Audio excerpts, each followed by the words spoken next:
우리가 지난 시간에 너무 머리 아픈 얘기를 했으니까 이제 좀 쉬운 얘기,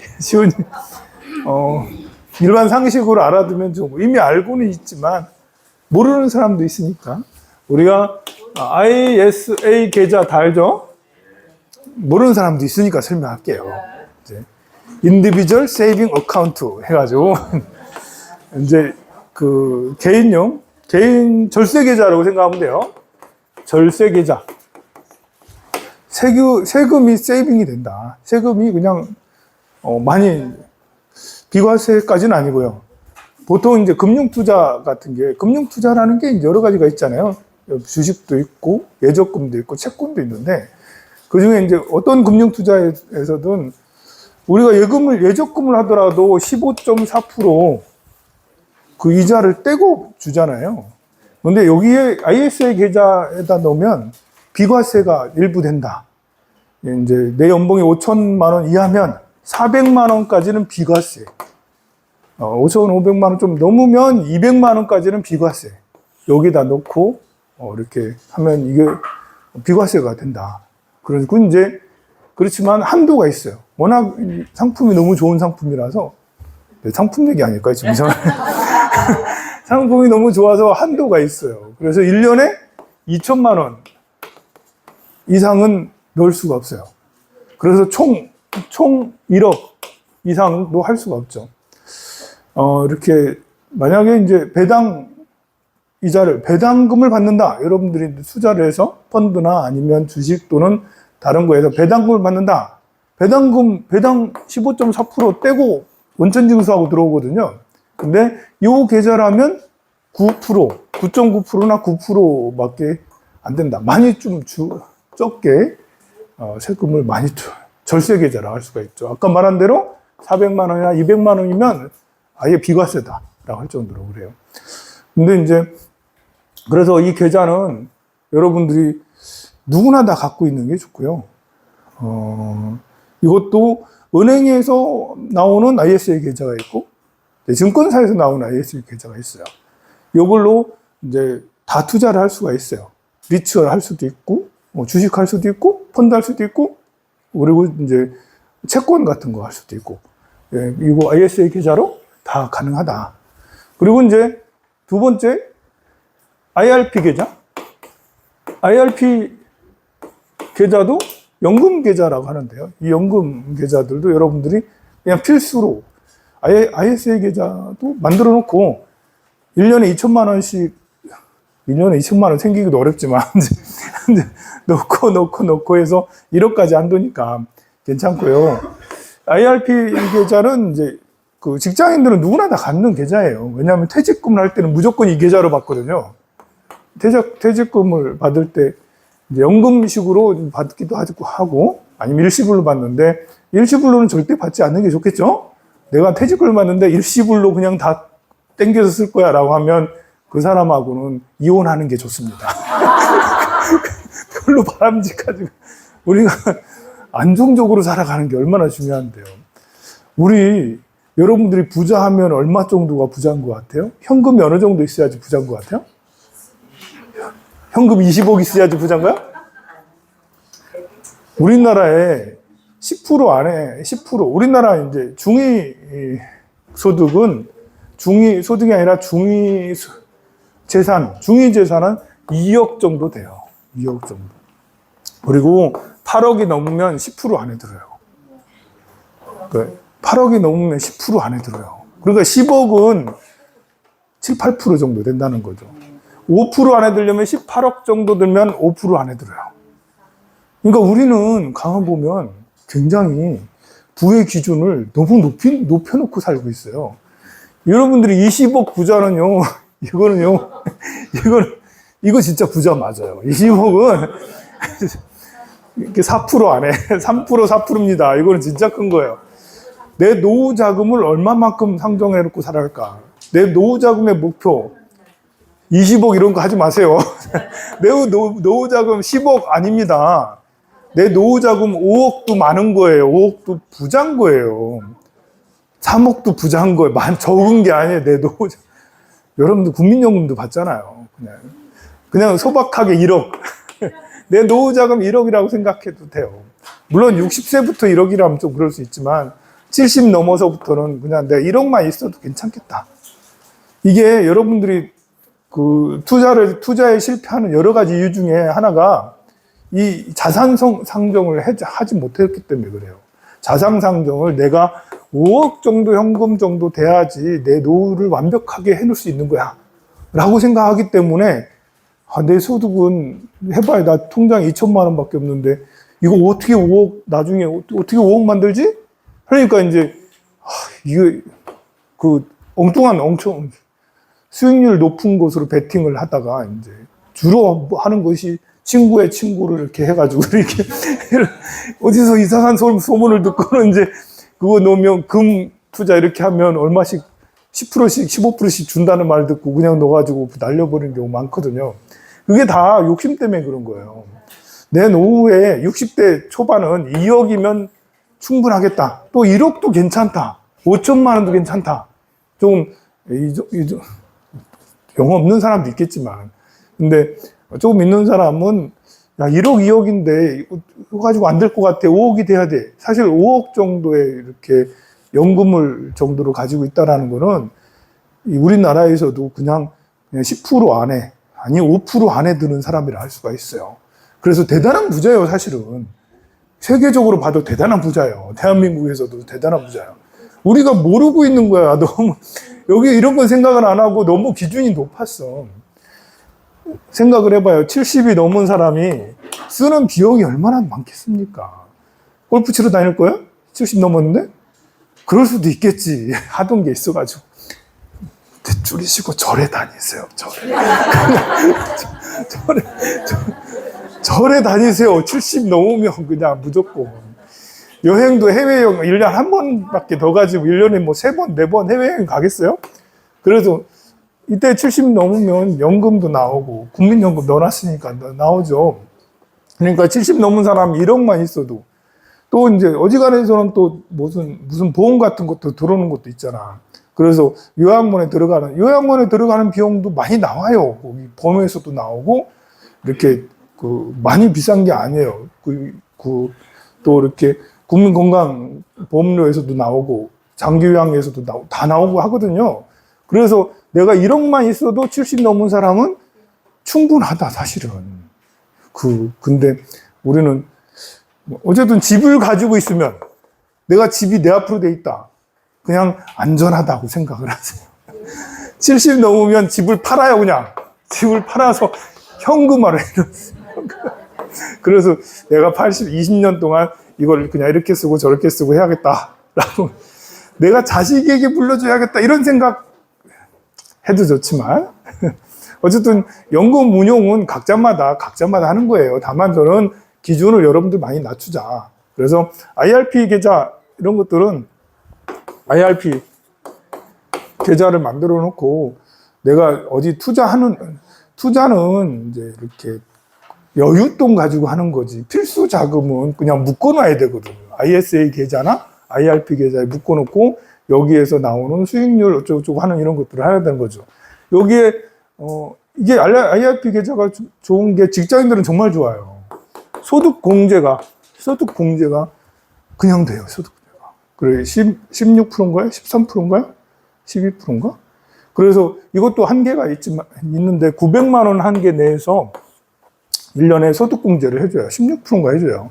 그래서 135만 원, 소득이 5,500만 원이 안 되면 최대 135만 원까지 소득공제를 받아요. 내가 여기 이 계좌에 넣어놨다라는 것만 해도 나이가 더 들면 소득공제 받을 일이 없겠지만 직장 다니고 하면 소득공제가 중요하잖아요. 그냥 IRP 계좌에 돈 꾸준하게 넣었더니 나중에 소득공제가 135만 원까지 100만 원에서 135만 원까지 소득공제가 돼?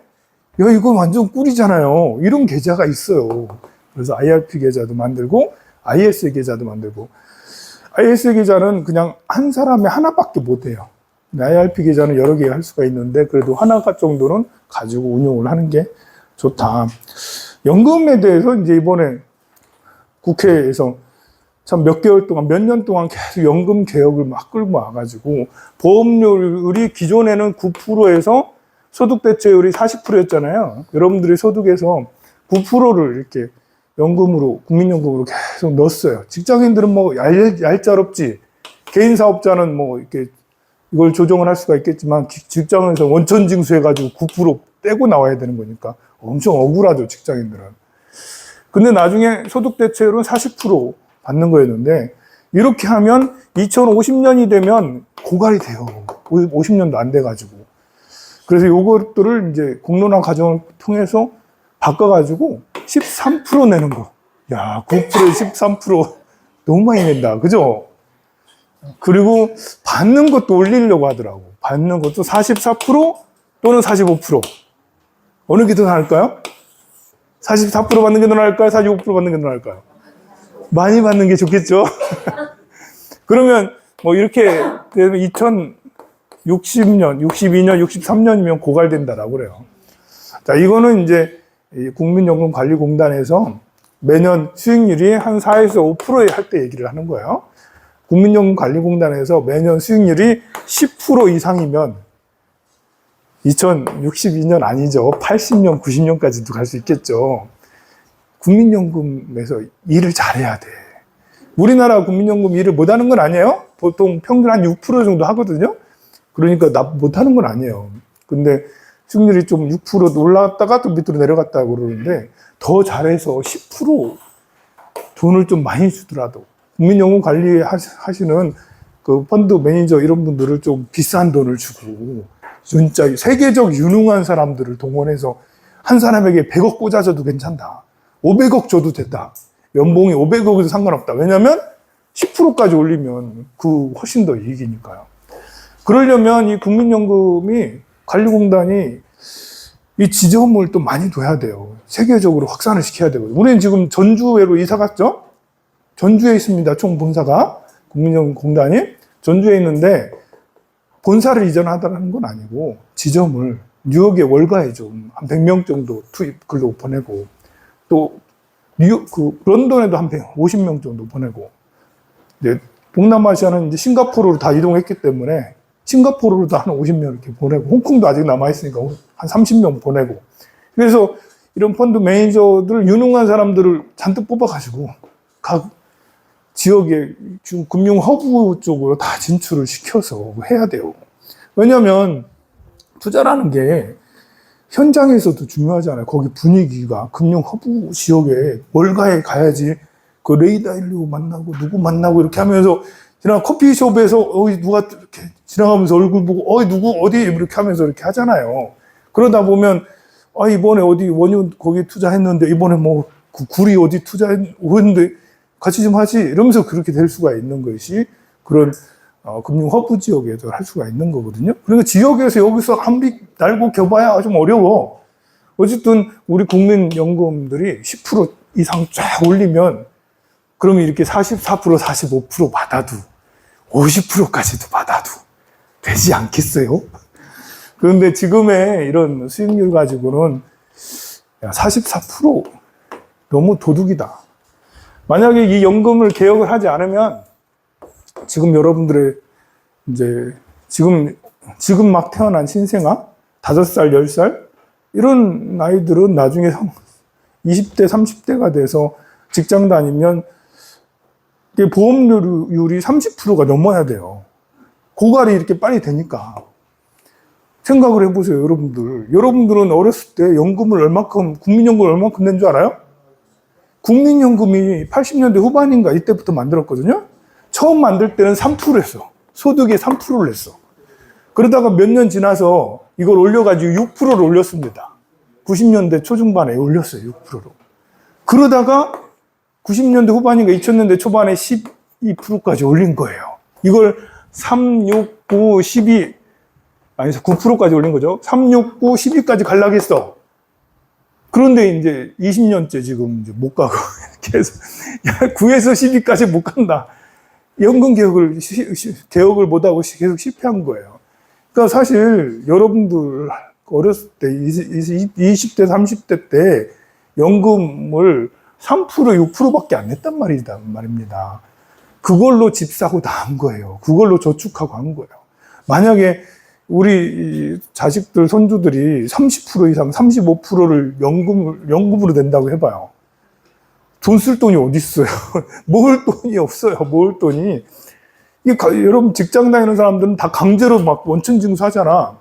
그러면 나중 여러분들 자손들은 더 집을 살 수가 없는, 자산을 모을 수가 없는 지경.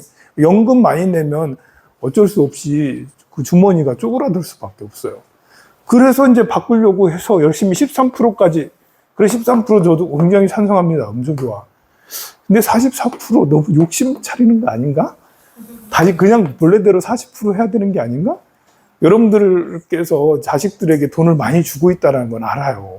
하지만 그건 여러분의 개인의 자식이고 우리의 후손들, 대한민국의 후손들을 생각하면 40% 이렇게 얘기하면 돌맞아요, 제가. 지방의 사람들은 뭐 연금이 크게 받지 않으니까 소득 대책을 해봐야 많이 안 받으니까 이렇게 얘기해도 막 불만 얘기 안 하잖아요, 여러분들. 좀 멀뚱멀뚱하니까 이렇게 하는데 이 자살의 규모가 높은 사람은 40%요? 내가 낸 게 얼만큼인데 이러면서 막 화를 내고 저 죽놈 봐라 이러면서 이렇게 그러는 거예요. 예.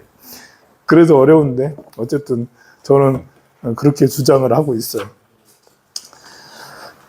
자, 92페이지. 93페이지인가요? 93페이지 해서 이거 비슷한 내용입니다. 94페이지로 넘어갈까요?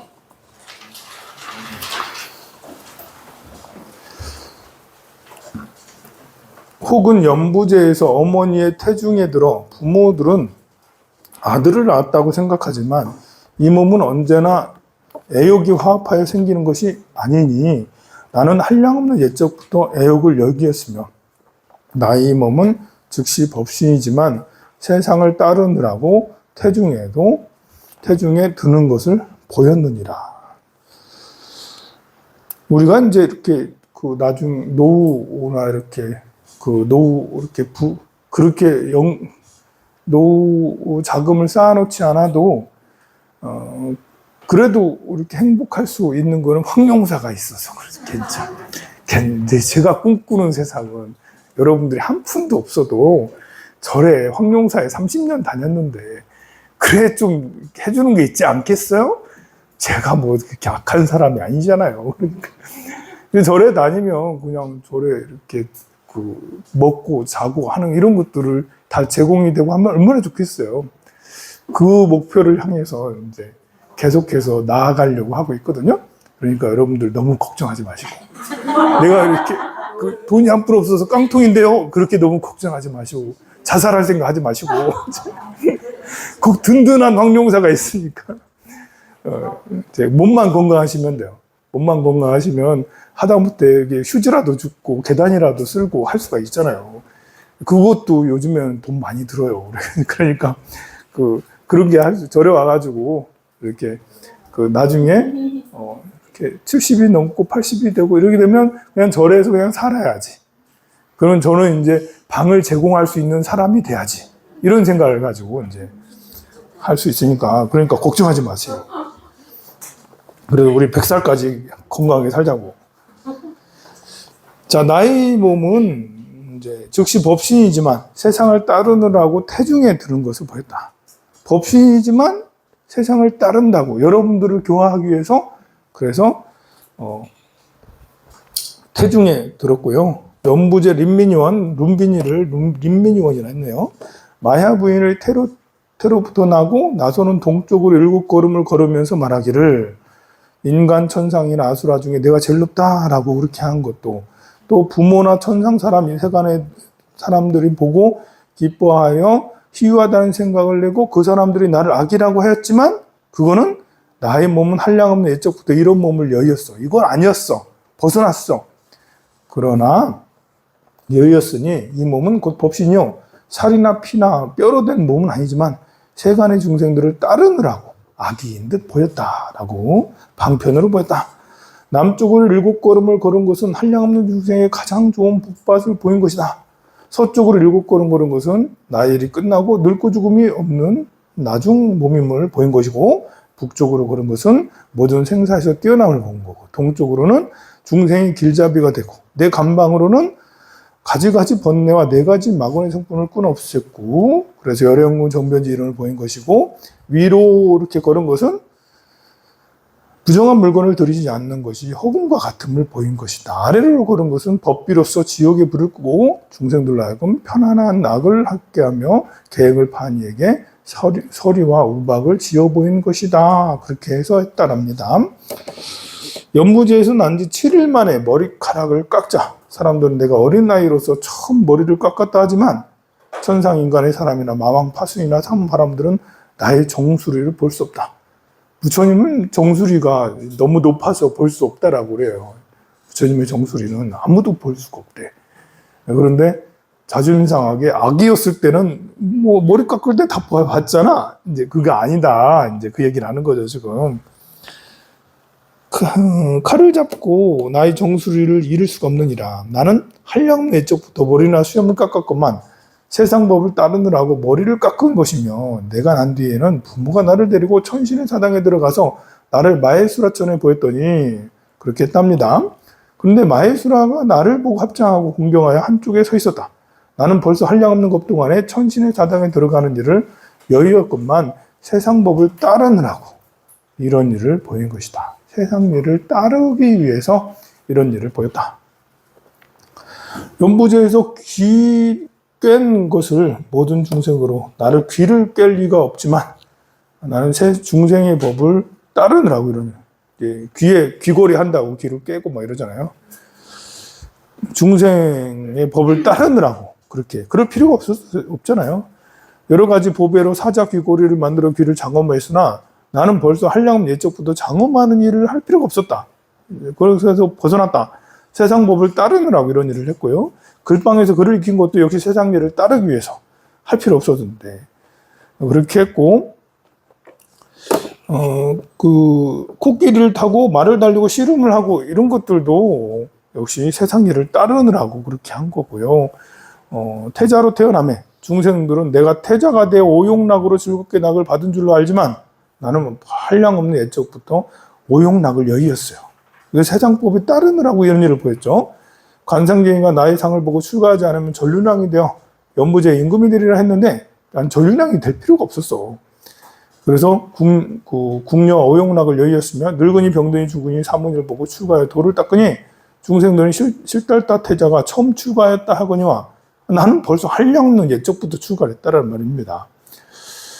내가 연부제의 일부로 출가하여 구족계를 받고 부지런히 도를 닦아 수다운 사담 안함 아라한과를 얻으니 모든 사람이 말하기를 아라한과를 얻기 쉽고 어려운 것이 아니라 하거니와 나는 벌써 한량없는 예적부터 아라한과를 이뤘습니다. 중생을 따르기 위해서 이렇게 또 이제 보리나무에 앉아서 보리나무 아래 앉아서 깨달음 얻은 것도 그렇게 이미 다 했어. 그러나 중생의 이런 모습을 따르기 위해서 한 것이다. 또 내가 대변 소변 보고 숨쉬는 일을 보임에 사람들은 내가 참으로 그런 일이 있는 줄 알지만 내가 얻은 과보로는 이런 일이 없구만 세상을 따르느라고 이런 일을 보이는 것이며, 내가 일부러 시주의 공양을 받거나 내 몸에는 조금도 기가렵지만 세상 법을 따르느라고 이런 일을 보였습니다. 나는 중생들과 같이 하느라고 잠을 자지만 벌써 한량없는 예적부터 위없이 깊고 묘한 지혜를 부족하여 3개의 행동유의를 여의었으며 머리, 눈, 배 등 몸이 아프고 목창으로 갑고 손발 씻고 얼굴 씻고 양치하여 깨끗이 하거든 사람들은 내가 이런 일이 있는 줄 알지만 내 몸에는 이런 일이 없다. 손발이 깨끗하게 연꽃같이 입금이 아름답기는 우발라향 같거든 중생들을 나는 사람인 줄 알지만 나는 실로 사람이 아니며 내가 일부러 넉마를 주어 있고 기워서 옷을 만들지만 나는 벌써부터 이런 옷을 가지지 아니하였으며, 또 모든 사람이 생각하기를 라울라는 나의 아들이고 수두단 왕을 이렇게 한문으로 수두단 왕 이렇게 했네요. 수두단 왕을. 수두단 왕은 나의 아버지이고 마야 부인은 나의 어머니이니 세간에 있으면 모든 쾌락을 받들 것인데 이런 것을 버리고 출가하여 도를 닦는다 하며, 여러 사람들은 또 말하기를 임금의 태자인 구담이 세간의 낙을 떠나서 출세간법을 구한다 하지만 나는 벌써부터 세간의 애역을 여의었으니 이런 일은 모두 일부러 한다 라고 했습니다. 이 경전을 이렇게 읽어보면 이렇게 중국 사람이 과연 이 경전을 찬수를 할 수가 있었겠나? 중국 사람들은 노원경이든 이렇게 열반경이든 실력이 이렇게 될 수가 없어요. 이렇게 길고 장엄한 거를 엄청나게 대단하게 장엄하잖아요. 우리가 이제 소설이라든지 글 이런 것들은 옛날에는 그렇게 많이 발달되지 않았거든요.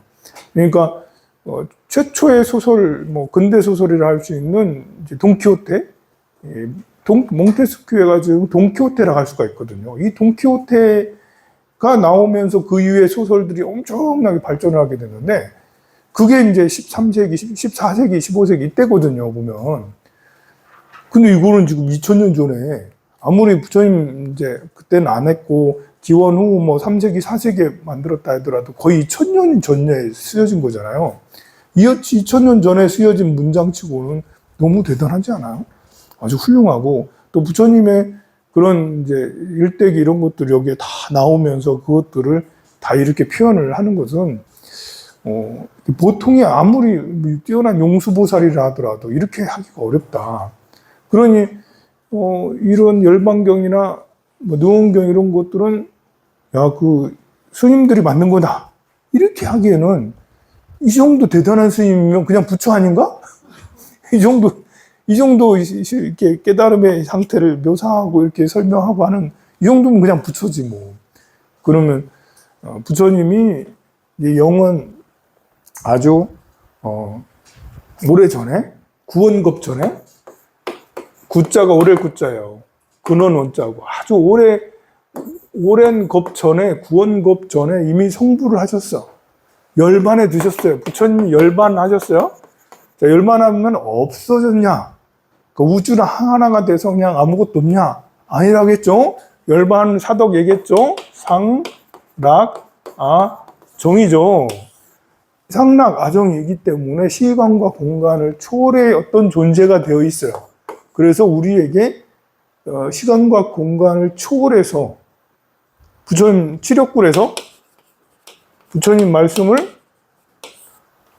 가섭과 안원존자 등의 500명의 비구들이 부처님의 말씀을 최초로 결집을 해요. 부처님 열반하시고 나서 바로 하게 됩니다. 그때 어떤 경전을 합성을 하고 해서 경전과 율장이 율이 만들어지게 됐죠. 경과 율이 만들어지게 됐죠. 그것이 전승이 되어서 나중에 제2차 결집 해서 아쇼카 왕이 2차 결집을 하게 돼서 2차 결집 때부터는 노원이 형성이 되던가요? 2차 결집은 부처님 인멸이 100년이군요. 100년이 지나서 이제 스님들 사이에 논쟁이 있어서 두 번째 결집을 하게 돼요. 그때까지만 해도 계속해서 암송했지 글로 쓰지는 않았어요. 3차 결집 아쇼카 왕이 있으면서 그때부터 글로 썼다라고 하는 걸 기억하는데요. 이때 경전이 점점점 많아져요. 점점점. 시간이 가면 갈수록 경전이 아주 많아지고, 그리고 나중에 제4차 결집 카니시카 왕 시절에는 지금의 대승경전들이 막 출현을 하게 되죠. 금강경 같은 경전들. 또 시간이 더 지나면 화엄경, 법화경이 막 만들어지는데, 대승경, 그리고 기존에 있던 소승경, 아함경이죠? 니까야. 이렇게 있어요. 아함경은 아무래도 더 오래 전에 성립되었다라고 할 수밖에 없죠. 기원 전 2세기, 3세기 이런 때 늦어도 기원 이제 전후된 이때 아함경이 만들어지게 되고, 그것은 남방불교 스리랑카, 미얀마에 그대로 전해져서 그 이후로 계속 지금까지 있는 거고, 기원 후에 대승불교가 금강경을 필두로 해서 이 법화경, 화엄경 또 이렇게 많은 경전들이 막 나타나게 되는데요. 이것은 그러면 부처님 열반 후에 500년 지나서 700년 지나서 만들어졌으니까 부처님 설한 게 아니네? 그거는 이제 역사학자들이 하는 얘기고, 열반에 드셨잖아. 상락아정이시잖아. 그래서 중생의 근기와 인연에 따라서 그때 경이 툭 나오고 툭 나오고 툭 나오고 해서 화엄경이 나오고 법화경이 나왔다. 그럼 지금이라도 경전이 새로 나올 수 있다. 할 수도 있겠지만 왜 안 나오는 거지? 어쨌든 지금이라도 나올 수 있는. 그래서 부처님이 열반에 드셨기 때문에 그렇다. 지금 읽어보니까 우리가 이런 대단한 문장들이 그때 당시에 2000년 전에 만들어졌다니까 놀랍지 않습니까? 라울라는 나의 아들이고 수두다나 왕은 나의 아버지이고 마야부는 나의 어머니이고 세간에 있던 모든 쾌락을 받을 것인데 이것을 버리고 출가하여 도를 닦는다며 여러 사람들은 또 말하기를 임금의 태자인 구담은 고타마를 구담을 한 거예요. 고타마 시달타잖아요. 구담이 세간의 낙을 떠나서 출세간법을 구한다 하지만 나는 벌써부터 세간의 욕을 여의었으니 이런 일은 모두 일부러 하는 일이며 모든 중생들이 비록 사람인 줄 여기지만 나는 참말 사람이 아니다. 나는 법신이다. 상나 가정에 들어있는 열반에 들어있다. 선남자야, 내가 비록 이 연부제에서 가끔 열반에 드는 듯이 보이거니와 나는 실로 끝까지 열반하는 것이 아니며 중생들은 열애가 참으로 열반한다 하지만 열애의 성품은 진실로 아주 열반하는 것이 아니니 그러므로 열애는 항상 머무는 법이며 변혁하지 않는 법이니라. 변화하지 않는 법이니라. 대열반은 부처님의 법계니라. 자, 이와 같이 열반의 상태에 대해서 계속 이야기를 하는 거예요.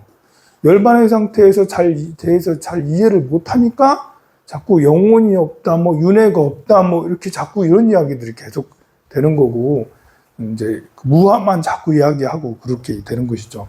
내가 또 연부제에서 세간이 난 것을 중생들은 내가 처음으로 성불하였다 하지만 나는 벌써 한량없는 옛적에 할 일을 모두 마치고서 세정법을 따르느라 연부제에서 처음 성불함을 보였으며 일부러 계행을 가지지 않고 네 가지 중대함을 죄를 범한 것을 중생들이 보고, 그러니까 부처님이 전생에 보니까 네 가지 중대한 죄를 지었대.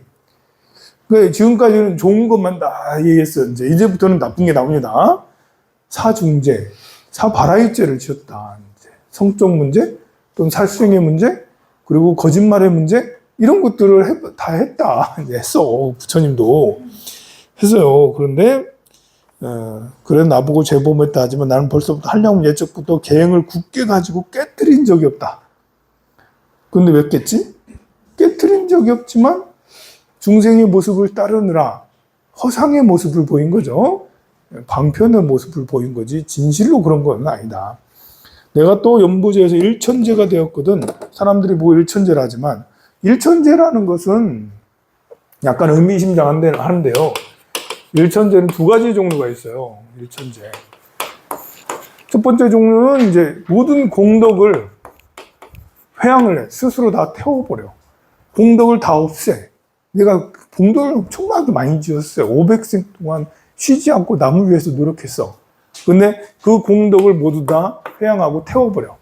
나는 공덕이 하나도 없어서 공덕이 부족함으로 공덕이 없으니까 아예 없으니까 결코 성불할 수가 없어. 공덕이 하나도 없어. 나의 공덕을 여러분들한테 다 나눠줄게요. 그래서 나는 빈털터리 뿐만 아니라 몸까지 다 나빠지고 이빨도 다 빠지고 그냥 아무것도 할 수가 없어. 그런 상태에 원력을 가지고 그렇게 돼버린 거예요. 부처도 될 수 없다. 공덕이 하나도 없으니까. 또 이런 이제 일천제가 있고 또 다른 일천제는 이제 어떤 일천제냐면 나는 결코 성불하지 않으리라. 나는 결코 성불하지 않으리라. 부처 안 될 거야. 지장보살처럼. 그냥 남아있을 거야. 성불하지 않아. 일천제라는 건 성불할 수 없는 종자를 말하는 거거든요. 그래서 첫 번째는 공덕을 다 없애가지고 성불할 수가 없고, 두 번째는 아예 나는 성불을 안 할 거라니까. 그냥 중생 구제만 할 거라니까요. 나는 지장보살이라니까요. 나는 관세음보살이라니까요. 나는 보살로만 계속 있어서 중생 구제만 할 거야. 대승불교는 이런 불교인 거예요. 본래 대승불교는 자기 희생, 극기 이런 거예요. 나를 완전히 불태워서 내 몸이 다 불살라져도 나는 남을 위해서 살리라. 나는 이런 게 대승불교예요. 대승불교의 근본적인 이 가치, 사상 이런 거는 나의 존재는 없고 사회가 아름다워지길, 세상이 아름다워지길. 내가 불태워져서 세상이 아름다우면 난 충분히 나를 불태우리라. 이런 것이 대승불교의 본래 사상인 거예요. 기존에 이제 그 불교에서는 이제 스님들이 수행에 전념하고 내가 깨달음을 얻어서 아라한이 돼야지 하고 신도들은 옆에서 후원해주고 아침마다 밥 주고 아프면 약 드리고 문안 인사 드리고 또 이렇게 스님한테 법문 오게 착하게 잘 살아서 공덕을 많이 지어라 이런 얘기만 신도들은 들으면서 네 아이고 우리 부처님 뭐 이렇게 하면서 그렇게 지내다가 세상이 이제 많이 달라졌잖아요. 예수님도 내려오셨잖아요. 예수님도 내려와가지고 세상이 막 확 바뀌었어. 그러니까 세상 사람들의 인식이 바뀌는 거죠. 기원 전후가 되면서는 사람들이 이제 나도 수행을 해야 되는데 스님이면 다야. 스님만 수행하나? 나도 수행해야지. 그래서 스님 수행자에서 대중의 문화가 대중들이 신도들도 수행하는 문화로 바뀌는데 신도들도 이제 스님과 같은 그런 생각을 하는 거죠. 본래 수행자가 이제 이렇게 일을 하지 않고 나무 밑에서 이렇게 고요하게 수행하는 이런 수행이 있었는데 그런 수행이 오래되다 보니까 사회적 비판이 되는 거예요, 이제. 처음엔 존경인데 일도 안 하고 다리 꼬고 앉아가지고 사람들이 갖다 주는 거 하면 해볼래 하고 좋아하고 이렇게 안 갖다 주면 갖고 오라고 할 때도 요구할 때도 있고 어이씨 무슨 스님이 중생제도 하는 비구가 왜 저래? 이러면서 사회적 비판이 있고 또 이렇게 수행하려고 하는 그런 이제 세상 사람들이 나타나면서 이런 식으로 수행해서는 안 돼. 나를 희생해서 세상을 아름답게 하는 것도 필요해. 그래서 일천제 같은 이런 사상이 나타나는 거죠. 내 공덕을 다 불태우고 모든 중생에게 다 회양하고 나는 수행 안 해도 나는 부처가 안 돼도 돼. 나는 그냥 머저리로 병신으로 그냥 있으면서 이래도 돼. 나의 모든 것을 다 회양했어. 라고 하는 이런 정신까지 나타나게 되고 관세음보살, 지장보살 같은 정신으로 중생을 구제하는 게 더 중요하지. 성불이 중요하냐. 스님들은 성불이 중요하다라고 아라한이 중요하다고 막 그랬는데 아니다. 성불 중요하지 않아. 중생 구제. 나는 다시 태어나도 또 중생 구제. 또 태어나도 또 중생 구제.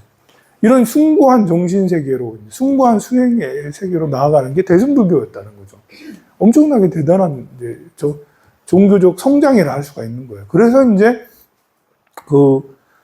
대승불교를 했던 이런 사람들은 기존에 이제 있던 소승불교에 대해서는 엄청 비판을 하는 거예요. 이렇게 쪼잔해가지고 겨우 그거밖에 생각 못하고 이렇게 하느냐. 대승불교에서 이 엄청난 가치를 가지고 수행을 하자. 그래서 대승불교를 비하하고 했던, 소승불교를 소승이라고 하면서 우리는 대승이야! 라고 이렇게 했던 것도 그럴 만한 충분한 가치가 있기 때문에 대승이라고. 우리 것만 대단하고 저 소승불교는 조그마한 거니까 나쁜 거야. 이런 게 한 것보다도 내 것의 가치가 지금까지 나타나는 어떤 사상이나 철학이나 종교보다도 숭고하고 아름답고 대단하기 때문에 그래서 대승이라는 큰 가치를 두게 된 거죠.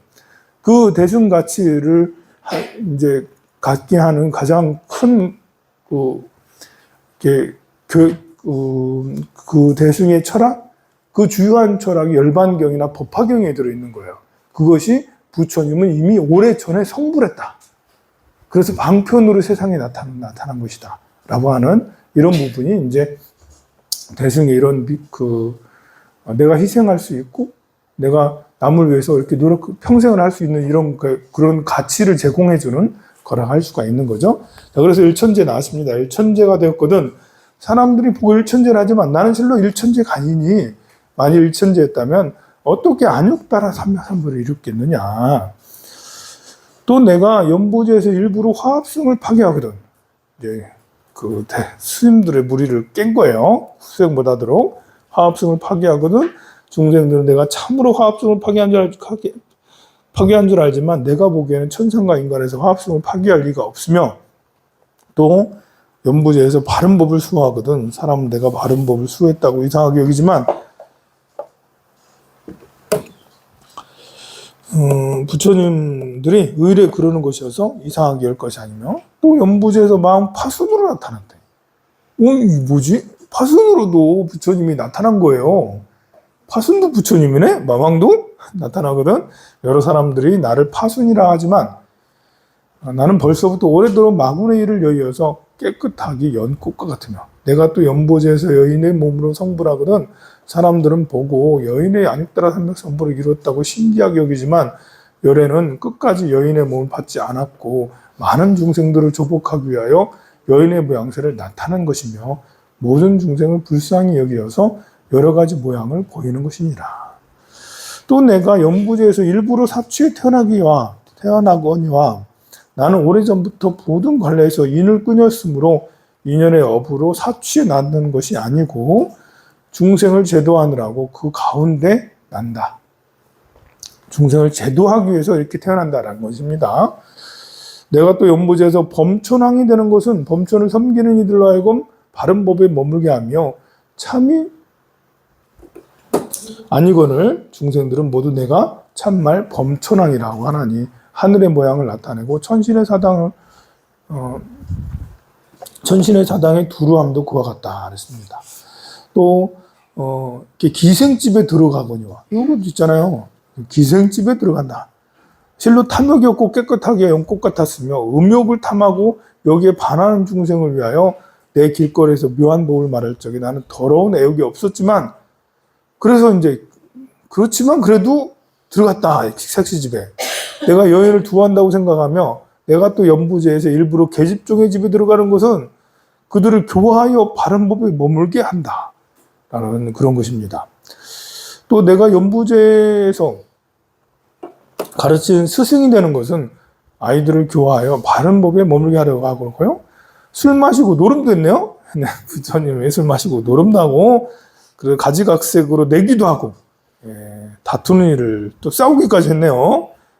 그래서 그 중생들을 제도하려고 술 마시고 노름도 하고 싸우기도 하고 그랬습니다. 실로 이런 나쁜 업을 짓는 것이 아니건만 중생들은 내가 참으로 그러한 짓을 짓는 줄 알며 그러니까 그런 일을 하는 사람들을 보면 부처가 저렇게 돼서 저렇게 하고 있나?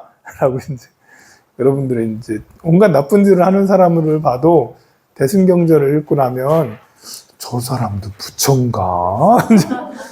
김호중도 부처인가? 우리를 깨우치기 위해서 저렇게 술 마시고 저렇게 뺑소니를 하였는가? 이러면서 이제 그렇게 경전을 읽다 보면 그렇게 생각이 돼요. 그래서 내가 또 오래오래 무덤 사이에 있으면서 큰 수리가 되어 모든 새들을 제도하거든 내가 참으로 독수리를 말하는 거죠. 수리를 하지만 나는 벌써 이런 엽을 여의었으나 수리들을 제도하기 위해서 일부러 이런 것이다.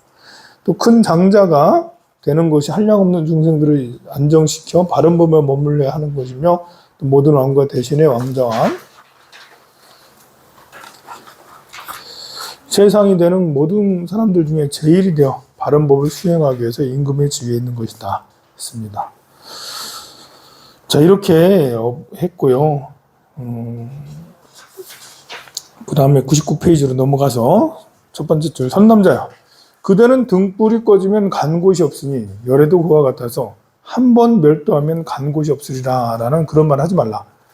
마치 남자나 여인이 등을 켤 적에 등잔에 가득히 기름을 부었으므로 기름이 있을 때까지 밝은 빛이 있다가 기름이 닿으면 밝은 빛도 꺼지는 것 같다. 기름이 닿으니까 밝은 빛이 꺼졌어요? 그럼 어떻게 되는 거죠? 밝은 빛이 꺼지면 번뇌가 없어진 것 같으며 밝은 빛은 꺼지나 등잔은 남은 것 같이 열애도 그리하여 번뇌가 없어져도 법신은 남는다. 이 밝은 빛이 불꽃이 번뇌라고 한 거예요. 그러니까 인간의 몸이에요. 번뇌의 몸. 근데 인간의 몸이 사라져도 빛이 사라져도 등잔이 남았지 않느냐. 이건 법신이다. 법신은 남았다. 밝은 빛과 등잔이 함께 없어지냐 했더니 그렇지 않습니다. 비록 함께 없어지진 아니나 모두 무상인 것이오니 법신은 등잔이 견준다면 등잔이 무상한 것이고 법신도 역시 무상하겠나이다. 그대는 세간에서 말하는 그릇과 같다고 말하지 말라. 세조는 위없는 법그릇이어서 저 무상한 그릇은 열애가 아니니 온갖 법 가운데 열반이 향상한 것이며 열에는 그것을 체달하였으므로 항상하다 하느니라. 계속 얘기하죠. 열반이 항상하다. 열에는 그걸 체득했다. 등불이 꺼진다는 말은 아란을 증득한다는 열반이니 탐해의 번뇌를 멸하였으므로 등불이 꺼지는데 주요한다. 아나함이란 뜻은, 아나함은 이제 불황과거든요. 다시 돌아오지 않는다. 그게 아나함이에요. 탐해가 있으므로 등불이 꺼지는 것 같다고 말할 수 없느니라. 그러므로 내가 옛적에 한 겹을 덮어두고 말하여 등불이 꺼지는 것과 같다고 하였거니와 대열반이 등불이 꺼진 것 같다는 것이 아니다. 아나함이란 것은 자주 오는 것도 아니고 25일에 다시 돌아오지 않아서 냄새나는 몸, 벌레 먹는 몸, 25일이란 건 다양한 중생, 25가지 중생을 말하는 거예요. 밥 먹는 몸, 독한 몸을 다시 받지 아니하므로 아나함이라 한다. 아나함은 돌아오지 않는다라는 거예요. 수다원은 7번을 돌아와야 되고요. 사다함은 1번만 돌아오면 되고, 아나함은 다시 돌아오지 않는다는 거고, 아라는 모든 번뇌를 끊었다라는 거예요. 몸을 받지 않는 것은 아나함이며, 가고음이 있으면 나함이요, 가고음이 없으면 아나함. 아자라는 것은 아미타 할 때 미탈은 한계가 있다는 말이고요. 아가 들어가면 한계가 없다는 말이에요. 아는 부정이에요.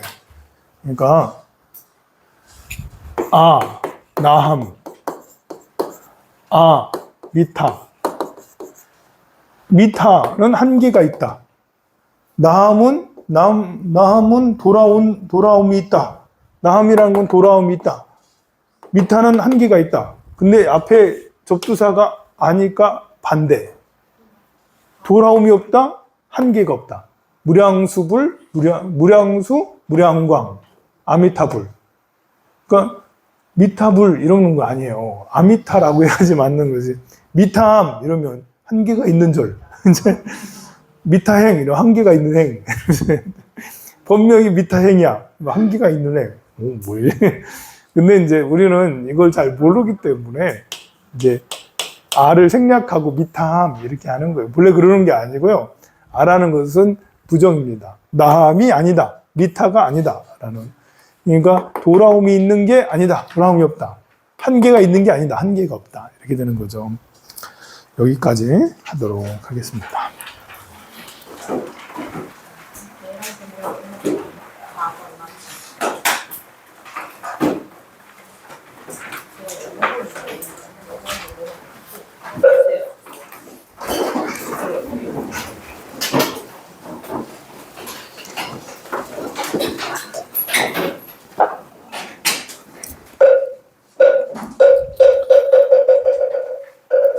열반 공덕 수승해 무량 성보 개해